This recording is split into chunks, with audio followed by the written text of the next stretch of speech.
이번 주간은 민족 고유의 명절인 설날이 끼어 있는 그런 주간이죠. 기도하면서 하나님이 저에게 이런 생각을 주셨어요. 우리의 믿음은 끊임없이 확인해야 된다.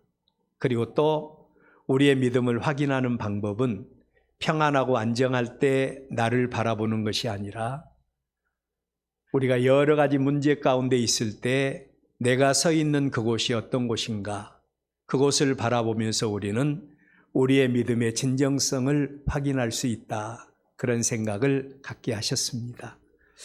오늘 명절을 맞이해서 이렇게 또 하나님 앞에 예배하는 여러분들, 하나님이 개인적으로 만나주시는 은혜가 있기를 축원합니다. 이미 우리는 한 해를 마감하고 새해를 맞이했습니다. 그러나 우리의 의식 속에는 아직도 구정 명절이 진짜 명절이라고 하는 이런 생각으로 팽배해 있죠. 저 역시도 구정 명절을 딱 맞이하면서 맨 처음에 드는 생각이 이제 또 한 살을 더 보태게 되는구나, 이런 생각을 자연스럽게 하게 되었습니다. 자, 오늘 우리의 특별히 명절을 맞이하면서 어떤 말씀으로 우리 성도들과 나눌 수 있을까 기도하는 가운데 하나님이 오늘 우리의 본문 말씀을 주셨습니다. 자, 오늘 우리의 본문 말씀은 이스라엘 하나님의 백성들이 바벨론에 의해서 멸망을 당했다. 멸망당한 이스라엘 백성들을 중심으로 해서 전개되어지는 말씀이죠. 세상에 하나님의 영광을 드러내고 세상에 하나님의 통치하심을 나타내 보이기 위해서 세움받은 자들이 이스라엘입니다. 그런데 그 백성들이 세상에 의해서 멸망을 당했다. 그 백성들이 세상에 의해서 멸망을 당했다는 것은 도저히 납득이 되지 않는 그런 모습입니다. 그런데 그 이유를 성경은 두 가지로 이야기를 합니다. 하나님의 영광을 위하여 세움받은 백성들이 세상에 의해서 멸망을 받게 된 두 가지 이유. 첫째로는 그 백성들이 하나님을 떠났다는 겁니다. 그 백성들이 하나님을 떠났을 뿐만 아니라 하나님의 법과 하나님의 율례와 하나님의 언약을 지키지 아니했기 때문에 그들이 세상에 의해서 망하게 되었다라고 말합니다. 두 번째로는 그 백성들에게 하나님이 하나님의 종을 보내서 수차 하나님의 심판과 멸망에 대한 경고의 말씀을 주십니다. 그런데 그 백성들이 하나님의 경고의 말씀에 귀를 기울이지 않는 겁니다. 하나님의 말씀에 경고의 말씀에 귀를 기울이지 않고 불순종했기 때문에 그 백성들이 망하게 되었다라고 말씀을 하세요. 살아계시고 그 중심을 보신 하나님은 그 백성들에게 분명하게 약속하신 말씀이 있어요. 신명기 28장 1절에 보면 네가 네 하나님 여호와의 말씀을 삼가 듣고, 하나님의 말씀을 삼가 듣고 내가 오늘 네게 명령하는 그 모든 명령을 지켜 행하면 네 하나님 여호와께서 너를 세계 모든 민족들 가운데 뛰어나게 하실 것이다. 하나님이 주신 약속의 말씀입니다. 반대로 신명기 28장 15절 말씀을 보면 네가 만일 네 하나님 여호와의 말씀을 순종하지 아니하며, 하나님의 말씀을 순종하지 아니하며 내가 오늘 네게 명령하는 그의 모든 명령과 규례를 지켜 행하지 아니하면 이 모든 저주가 내게 임할 것이다. 하나님께서 두 가지 언약의 말씀을 주셨습니다. 그런데 이스라엘 백성들이 망한 이유는 그들이 하나님을 떠나버렸기 때문이라고 말합니다. 그 백성들에게 하나님은 또 하나의 언약의 말씀을 주십니다. 에레미야 25장 11절에 보면 이 모든 땅이 폐허가 되어 놀랄 일이 될 것이며 이 민족들은 70년 동안 바벨론의 왕을 섬길 것이다. 70년 동안 바벨론의 왕을 섬길 것이라고 말합니다. 12절 여호와의 말씀이니라. 70년이 끝나면 내가 바벨론의 왕과 그의 나라와 갈대아인의 땅을 그 죄악으로 말미암아 벌하여 영원히 폐허가 되게 할 것이다. 여러분, 생사화복이 하나님의 손에 달려 있습니다. 이것을 믿는 게 우리의 믿음이죠. 이런 하나님의 말씀에 대해서 우리라면, 그리고 또 여러분이라면 어떻게 반응을 하겠습니까? 우리는 죄로 말미암아 육체가 되어버렸습니다. 그래서 너무 현실 가운데 매몰된 삶을 살고 있는 모습이 우리의 모습이에요. 그래서 하나님의 언약의 말씀보다는 현실을 먼저 봅니다. 현실을 보고 당면하는 모든 일들, 우리가 지금 당하고 있는 모든 일들이 앞으로도 계속해서 이어질 것이라고 생각하면서 자포자기하는 삶을 사는 모습이 우리의 모습이에요. 혹시 현실에 함몰되어 살고 있는 모습, 우리의 모습이 그 모습이 아닌가, 우리 자신을 한번 살펴보십시오. 바벨론의 포로로 생활하고 있던 이스라엘 백성들이 바로 그런 삶을 살고 있습니다. 당시에 바벨론은 세계 최고의 강대국이었습니다. 이스라엘 백성들은 포로로 잡혀와서 거의 한 70여 년 동안 지금 그들 가운데 종살이를 하고 있어요. 그들의 생활이 절대로 바뀌어질 것이라고 그들은 꿈에도 생각하지를 못했던 것입니다. 그 바벨론이 무너진다는 것은 상상도 할 수 없는 일이라고 생각을 했고 어림없는 소리라고 생각을 했어요. 아무리 하나님의 언약의 말씀이 있을지라도, 자, 하나님을 신실하게 믿는 하나님의 백성과 또 하나님의 말씀에 대해서 인본주의적인 생각으로 반신반의한 성도의 차이점이 여기 있어요. 아무리 하나님께서 언약하셨다 할지라도 그런 일들은 꿈에도 생각할 수 없는 일이라고 생각할 수도 있고, 아니면 하나님께서 경영하시면 능치 못할 일이 없다고 하는 이런 사실을 우리의 마음속에 믿을 수 있는 그런 사람들도 있습니다. 당면하고 있는 현실에 대해서 우리는 어떻게 생각하고 어떻게 반응하면서 살고 계세요?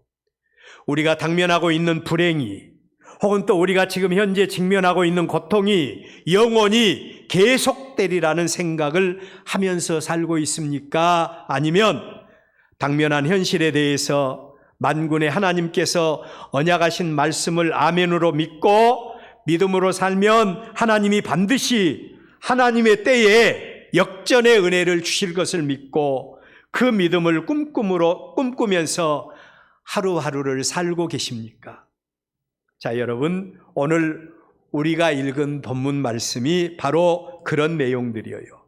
이런 말씀들을 생각하면서 하나님의 거룩한 백성으로 구원의 감격을 누릴 수 있는 자, 하나님의 거룩한 백성으로 구원의 감격을 찬양할 수 있는 사람이 누구인가? 오늘 하나님의 말씀을 통해서 한번 같이 깊이 묵상하는 그런 시간이 될 수 있기를 바랍니다. 첫째로, 누가 하나님의 구원을 볼 수 있습니까? 누가 하나님의 구원을 볼 수 있고 누가 하나님의 구원을 찬양할 수 있는 자가 될 수 있는가에 대한 말씀이에요. 여러분, 구원자로서의 하나님을 볼 수 있고요, 또 구원자로서의 하나님을 감사와 감격으로 맞이하며 찬양할 수 있는 사람이 누구인가? 믿음의 눈을 가지고 믿음으로 꿈꾸는 자들이 하나님을 찬양할 수 있고 하나님의 구원을 볼 수 있다고 하는 사실입니다. 바벨론의 포로로 생활하던 이스라엘 백성들의 삶 속에서 꿈 같은 일이 일어났어요. 그렇게 크고 그렇게 견고했던 나라, 영원히 존속할 수밖에 없었던, 존속할 것 같았던 그런 바벨론 왕국이 어느 날 갑자기 무너지게 된 겁니다. 다니엘서 5장에 보면 바벨론 왕국이 무너지게 되었던 직접적인 원인에 대해서 구체적으로 언급하신 말씀이 나와요. 느부갓네살 왕의 아들 벨사살이 그의 아버지를 이어서 왕이 된 다음에 행하게 된 어떤 한 사건이 다니엘서 5장에 보면 구체적으로 소개가 됩니다. 하나님의 성전 기명들을 가지고 귀족들과 왕후들과 후궁들과 함께 술을 마시고 사람의 손으로 만든 우상을 찬양했던 일이 기록이 되어져 있어요. 자, 여기서 저와 여러분이 깊이 한번 묵상하고 넘어갈 말씀이 있습니다. 우리가 하나님께 드린 것들, 그리고 하나님의 성전과 하나님께 드려진 성물에 대해서 우리가 어떤 개념을 가져야 할 것인가, 이런 부분은 우리가 한번 점검해 볼 필요가 있습니다. 은혜 시대를 살고 있는 우리 성도들이라고 하면서 하나님과 우리와의 관계가 너무나 은혜 생각하다 보니까 때로는 하나님과의 관계가 버르장머리 없이 비춰질 때가 있다는 사실을 우리는 염두에 둬야 합니다. 하나님께 드리는 예배에 대해서 개념이 전혀 없이 행동하는 우리 성도들의 모습을 볼 수 있어요. 제가 초대에 말씀드렸던 대로 우리가 하나님을 믿고, 그리고 또한 우리가 하나님의 말씀 앞에 서고 예배자로 선다는 것은 그 예배의 주인은 하나님이십니다. 그리고 그 예배의 자리에 하나님은 주의 이름으로 모인 곳에 나도 그들 중에 있느니라고 말씀을 하세요. 그러므로 예배의 자리는 우리가 하나님의 안전에 있는 자리인 것입니다. 그런데도 불구하고 예배 시간에 우리는 마음대로 행동하는 그런 경향성들이 너무 많이 있어요. 예배 시간에 그냥 딴짓하고, 예배 시간에 딴 생각하고, 멍 때리기도 하고, 또 아니면 또 이렇게 자기 마음대로 자유스럽게 돌아다니기도 하고, 이런 모습이 과연 우리가 하나님의 안전에 있는 모습일까? 우리 자신을 한번 점검해 보십시오. 하나님의 성전에서 하나님께 영광을 드리기 위해서 드려진 성물들에 대해서도 우리는 별 개념이 없이 막대하는 이런 경향들이 많이 있습니다. 기억할 것은 하나님과 관계된 모든 것들이 다 거룩할 성자가 붙어 있다는 사실을 우리는 기억해야 합니다. 우리가 하나님 앞에 드리는 주일도 마찬가지죠. 옛날에 우리 선배 목사님들은 주일을 가리켜서 성일이라고 그랬어요. 거룩할 성자, 날일자 해서 거룩한 날이라고 말씀을 하셨습니다. 다 맞는 것은 아니지만 옛날 우리 선배 신앙인들, 하나님의 성전, 하나님께 드리는 예배, 하나님께 드리는 성물, 이 부분에 대해서 너무나 큰 개념들을 두고 거룩하게 여기며 조심스럽게 접근했던 그런 모습들을 우리는 볼 수가 있습니다. 참고로 역대하 7장 16절 말씀 제가 읽어드립니다. 이는 내가 이미 이 성전을 택하고 거룩하게 하여, 이 성전을 택하고 거룩하게 하여 내 이름을 여기에 영원히 있게 하였습니다. 하나님의 이름을 여기에 영원히 있게 하셨습니다. 내 눈과 내 마음이 항상 여기에 있으리라. 하나님의 말씀이에요. 하나님의 성전과 하나님께 드리는 예배와 성전 기물에 대한 하나님의 마음이 이 마음이라고 생각합니다. 바벨론의 벨사살 왕은 그런 하나님에 대해서 전혀 개념이 없었어요. 물론 하나님을 믿지 않는 사람이니까 당연하지요. 하나님의 성전 기명들을 가지고 귀족들과 왕후들과 후궁들과 함께 술을 마시는 것은 기본이고, 하나님의 사람의 손으로 만든 우상들을 찬양하는데 그들이 몰두하고 있었던 그런 모습을 보게 됩니다. 한마디로 하나님의 이름이 망명되이 일컬는 그런 행위를 이 벨사살 왕이 하고 있었던 겁니다. 살아계신 하나님께서 이런 벨사살 왕을 가만두지 않으셨지요. 살아계신 하나님께서 이 벨사살 왕에게 직접 관계하십니다. 그들이 주응을 베풀고 있는 그 현장에 한쪽 벽에 갑자기 사람의 손이 나타나서 그 벽에다가 글을 쓰기 시작합니다. 깜짝 놀란 이 벨사살 왕과 그 안에 있는 사람들, 갑자기 글을 쓰기 시작하는데 어느 누구도 그 벽에 쓴 글에 대해서 아는 사람이 없어요. 그런데 하나님의 종 다니엘을 통해서 해석된 그 글의 내용이 이런 것이라고 말합니다. 그 글의 내용은 메네 데겔 우바르신이라 라고 하는 그런 글이었고, 여기에서 메네라고 하는 말은 하나님이 이미 왕의 나라를 끝나게 했다라고 하는 말입니다. 말이 메네라고 하는 말이라고 그래요. 여러분, 하나님께서 생사화복을 주관하신다. 우리가 너무 많이 들어서 이 말씀에 대해서 별 개념이 없습니다. 그런데 여러분, 바벨론과 같이 초강대국이에요.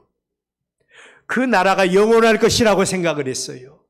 그런데 만군의 하나님께서 하나님의 뜻에 합당하지 않는 이 바벨론 왕국 벨사살 왕을 바라보면서 메네 데겔 우바르신, 메네라고 하는 말을 통해서 하나님이 이미 왕의 나라를 끝나게 하셨다라고 하는 말입니다. 그리고 두 번째로 데겔이라고 하는 말은 왕을 저울에 달아보니 부족함이 보였다. 왕을 저울에 달 수 있는 분이 누구입니까? 그리고 또한 그 왕에 대해서 평가할 수 있는 사람이 누구예요? 적어도 당시에 이방인 나라의 왕들은 자신들이 신이라고 생각했던 그런 시대에 누가 감히 왕을 저울에 달아서 이랬다 저랬다 말할 수가 있는 자, 평가할 자가 누가 있습니까? 만군의 하나님께서 이 벨사살 왕에게 주신 말씀이 바로 데겔, 왕을 저울에 달아보니까 부족함이 보였다라고 하는 말씀이에요. 그리고 세 번째로 베레스라고 하는 말은 왕의 나라가 나뉘어서 메대와 바사 사람에게 나누어 준 바가 되었다 함이라 라고 하는 말이라고 그럽니다. 만군의 하나님께서 바벨론을 패하시겠다는 거예요. 그렇게 크고 견고한 성, 그렇게 크고 견고한 나라, 사람의 개인적으로 어떤 사람들의 부와 귀에 대해서도 그 사람이 영원히 누릴 수 있을 것이라고 생각하고 우리는 또 그 사람에 대해서 아부할 때가 많이 있는데, 하물며 한 나라, 멀쩡한 나라, 그 나라를 하나님께서 패하시고 그리고 다리오 왕을 통해서 페르시아 왕국을 세우게 하시겠다고 하는 하나님의 섭리에 대한 말씀이 다니엘서 5장의 말씀이에요. 여러분, 그 결과가 어떻게 되었습니까? 결국 그날 저녁에 하나님께서 반역을 일으키게 하시고 그리고 벨사살 왕이 죽게 함으로 바벨론의 그 장구했던 그 찬란했던 그 세월들이 마감이 되어지고 새로운 나라가 출발하게 되는 이런 역사가 일어납니다.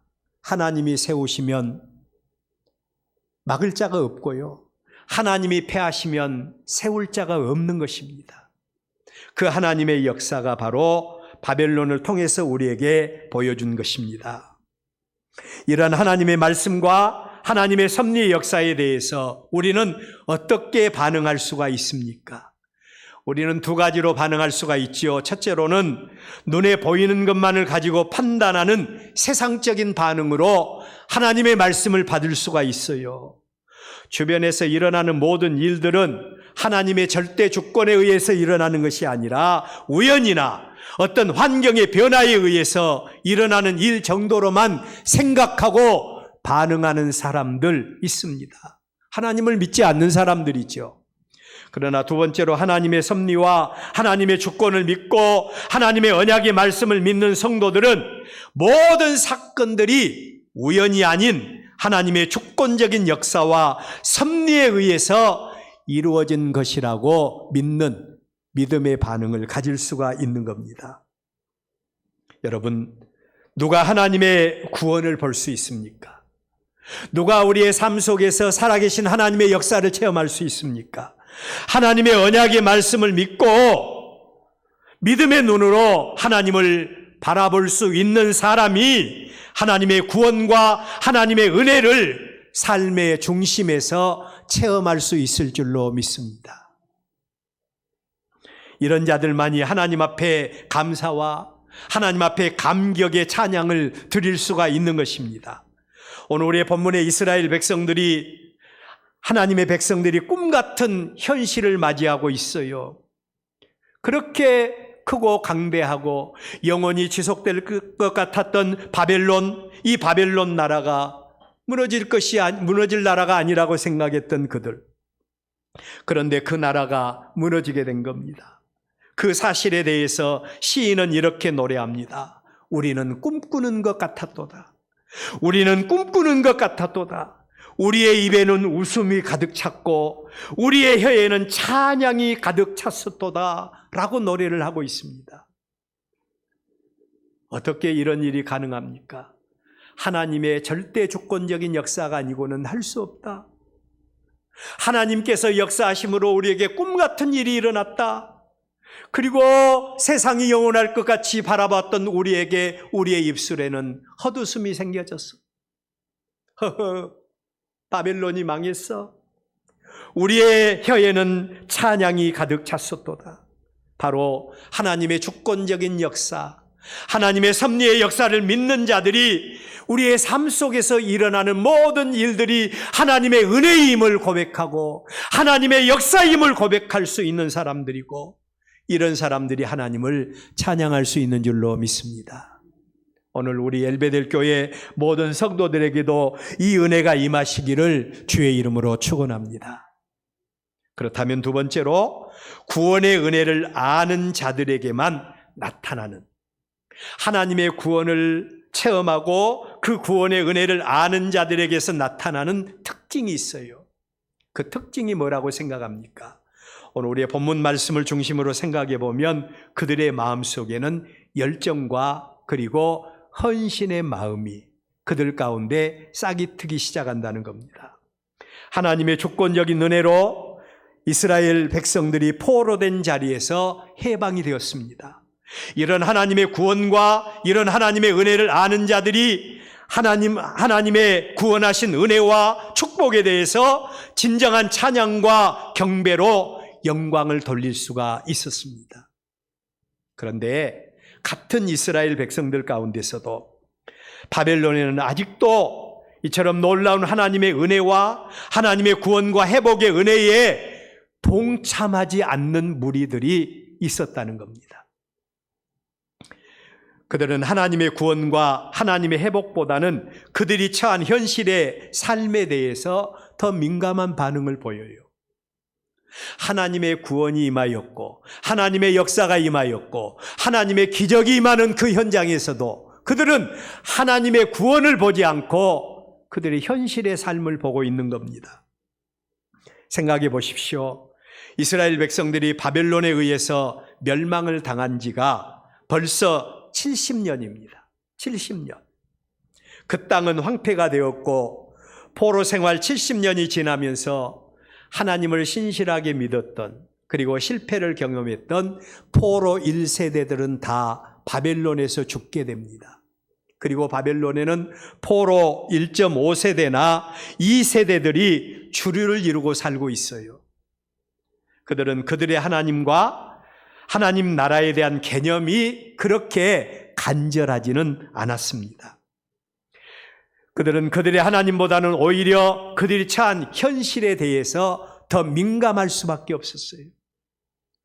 어떻게 하면 그들이 바벨론 포로에서 고생고생해서 일구어 놓은 그들의 삶의 손해를 보지 않을까, 전전긍긍할 수밖에 없었던 겁니다.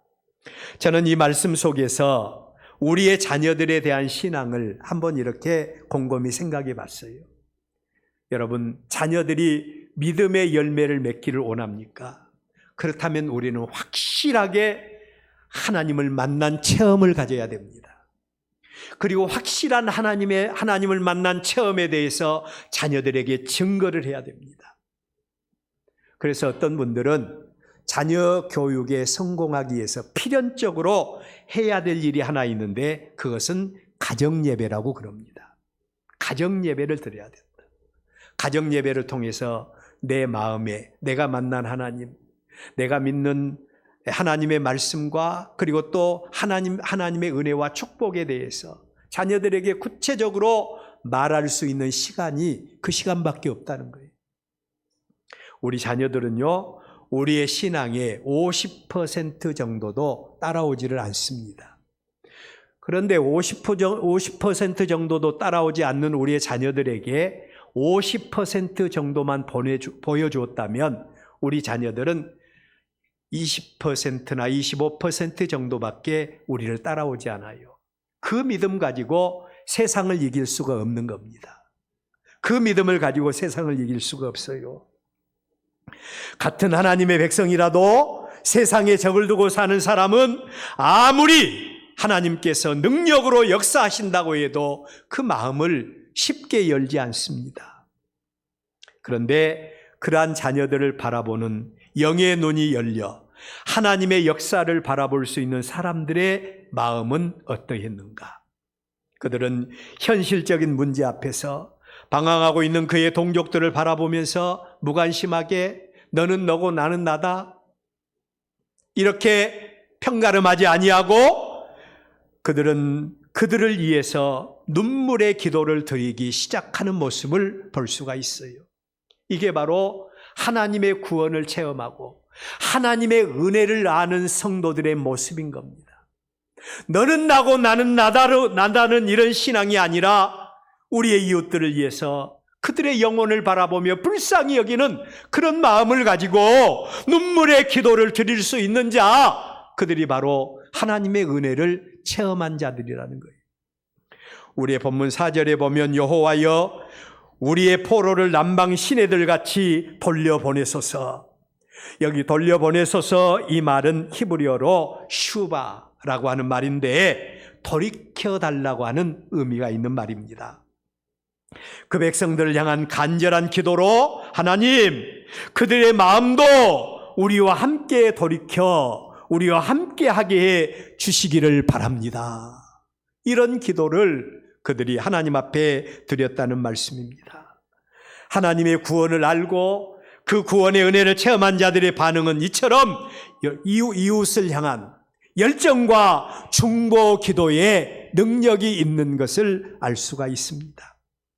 우리만 하나님의 은혜에 동참하는 것이 아니라 우리의 동족 모두가 다 그 은혜에 동참하고 우리 모두가 다 하나님이 베푸신 은혜에 대해서 화답하는 자가 되어지게 해달라는 열정의 기도가 그들에게는 있었다는 겁니다.